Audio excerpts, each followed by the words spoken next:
Depois de conquistar o título carioca de 1923 com uma campanha impecável e uma equipe recheada de jogadores negros e brancos das camadas populares, o Vasco começava a escrever um novo capítulo do futebol brasileiro. O Rio de Janeiro, na condição de capital federal, servia de vitrine. A façanha vascaína levou uma mensagem contra o racismo e o preconceito social para todo o país, revoltando os clubes que comandavam a Liga Metropolitana e monopolizavam os títulos do futebol. No fim daquele ano, os jornais cariocas começaram a criticar a entidade sob o discurso de que era preciso manter a moral do esporte. Nos primeiros meses de 1924, os clubes das elites romperam com a Liga Metropolitana e criaram a Associação Metropolitana de Esportes Atléticos, a AMEA, cujos fundadores foram América, Bangu, Botafogo, Flamengo e Fluminense. O Vasco da Gama foi convidado para fazer parte da nova liga, mas com algumas condições. Dentre elas, a exclusão de 12 de seus jogadores considerados pela AMEA como indivíduos despossuídos de condições morais para a prática do esporte. O Estatuto da AMEA tinha como um de seus principais objetivos impedir que clubes montassem equipes competitivas com jogadores das camadas populares. Para isso, permitia que se exercesse um poder de exclusão de forma extremamente preconceituosa, baseando-se no critério do analfabetismo e das condições de natureza da profissão dos atletas. O então presidente do Vasco, José Augusto Prestes, decidiu por não excluir os jogadores vascaínos. A negativa representou o repúdio total da entidade ao racismo e ao preconceito social. O futebol carioca ficou dividido. De um lado, o campeão da cidade, do outro, os 4 grandes clubes da AMEA. As multidões continuavam a comparecer aos jogos do Vasco.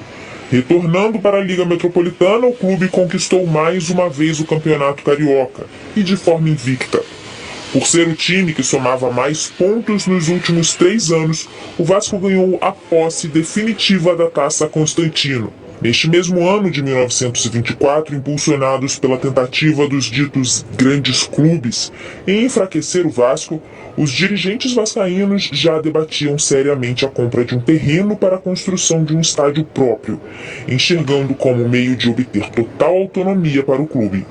Em defesa de sua política de seleção de jogadores sem quaisquer discriminações e no intuito de se ver livre dos onerosos aluguéis de estádios, no dia 28 de março de 1925, o Vasco assinou uma escritura de compromisso de compra e venda do terreno, onde seria erguido o Estádio Vasco da Gama. Ao verem que, mesmo fora do campeonato organizado pela Associação Metropolitana, o Vasco da Gama mantinha-se forte, os clubes daquela liga não encontraram outra solução senão convidar novamente o Gigante da Colina para fazer parte dela. Dessa vez como clube fundador, contando com todo o seu elenco. Uma batalha havia sido ganha, mas a guerra seria vencida em 1927. Adquirido o terreno para a construção do estádio em 28 de março de 1925 e tendo pago a sua última prestação em 6 de outubro, os dirigentes vascaínos hastearam o pavilhão do clube no local do futuro estádio, no dia 20 de dezembro daquele ano. Após esse esforço inicial, era preciso angariar recursos para o erguimento do estádio. Iniciava-se uma campanha histórica para a construção da Casa Vascaína. As 3 principais ações nesse intuito foram uma gigantesca campanha para atrair novos sócios, que ficaria conhecida como Campanha dos 10 mil, contribuições individuais de vascaínos e vascaínas e o lançamento de debêntures no mercado, ou seja, títulos de créditos ao portador. A chamada Campanha dos 10 mil foi um verdadeiro manifesto dirigido pelo clube aos seus torcedores nos meses iniciais de 1926. O Vasco buscava atingir a extraordinária marca de 10 mil sócios. Uma das iniciativas para facilitar o aumento do quadro associativo foi a suspensão do pagamento da joia, valor pago na filiação da pessoa junto ao clube. O sucesso da campanha vascaína foi estrondoso, ultrapassando a marca dos 10 mil no ano de 1927. O Vasco se tornaria o clube com o maior número de sócios do Rio de Janeiro.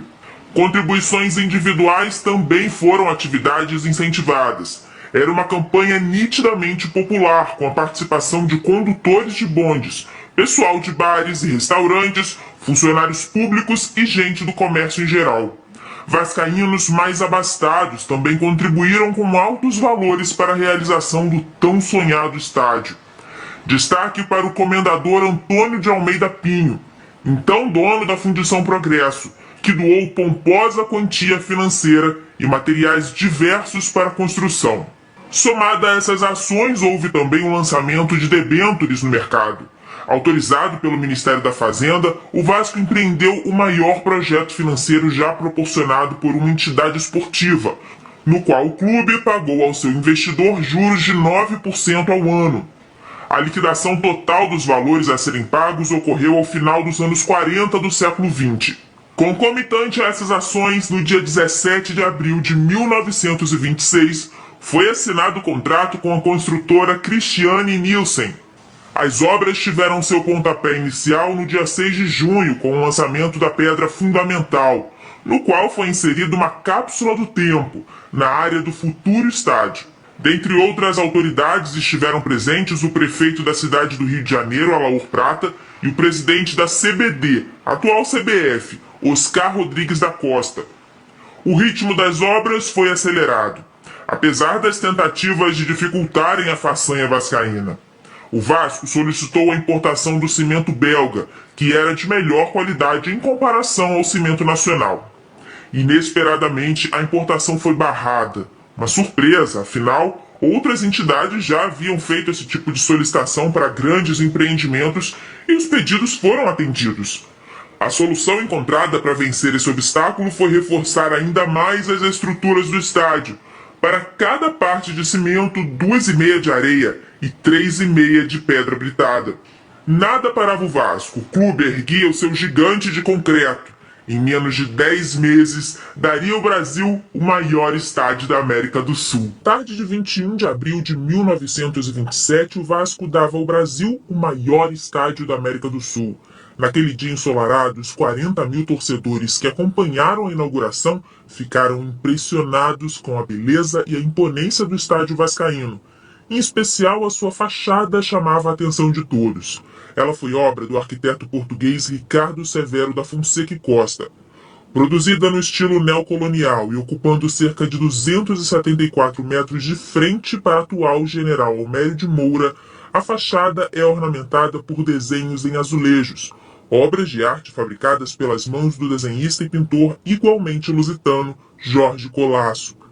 Coube ao aviador português Major José Manuel Sarmento de Beires o ato simbólico de cortar a fita inaugural ao lado do presidente do Vasco, Raul da Silva Campos, e do presidente da Confederação Brasileira de Desportos, Oscar Rodrigues da Costa.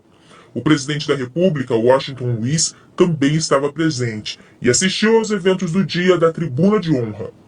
A partida de futebol da inauguração, disputada pelo Vasco contra a equipe do Santos de São Paulo, significou pouco se comparado ao que representava aquele marco histórico. O Vasco, em resposta àqueles que queriam diminuí-lo e enfraquecê-lo, e igualmente em resposta àqueles que gostariam de ver o futebol marcado pelo racismo e pelo preconceito social, fez surgir um verdadeiro templo do povo. O estádio, além de jogos do Vasco, passou a receber partidas de outros clubes e da própria seleção brasileira.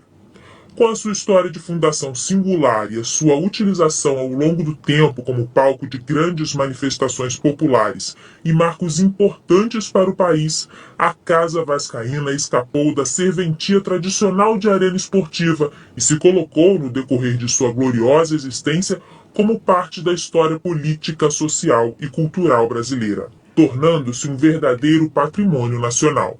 No estádio vascaíno, Getúlio Vargas assinou a lei que instituiu o salário mínimo em 1940 e anunciou a instalação oficial da Justiça do Trabalho no Brasil em 1941. Em eventos como a comemoração do Dia da Independência, o maestro Heitor Villa-Lobos regia corais orfeônicos com milhares de jovens e crianças de escolas públicas e privadas do Rio de Janeiro. A tribuna de honra teve a presença de outras figuras importantes da política nacional, como Luiz Carlos Prestes, Juscelino Kubitschek, Eurico Gaspar Dutra, João Goulart, entre outros. Na Casa Vascaína também foram realizados desfiles de escolas de samba, shows de bandas internacionais e grandes eventos religiosos. Em São Januário, os vascaínos e vascaínas já riram, choraram, se alegraram e sofreram. De forma um tanto quanto sarcástica, o tempo nos reservou uma grata surpresa na contemporaneidade. Somos nós que podemos nos orgulhar de dizer que, dos clubes grandes do Rio de Janeiro, o único a ter estádio próprio, com condições de receber partidas oficiais de futebol, é o Clube de Regatas Vasco da Gama.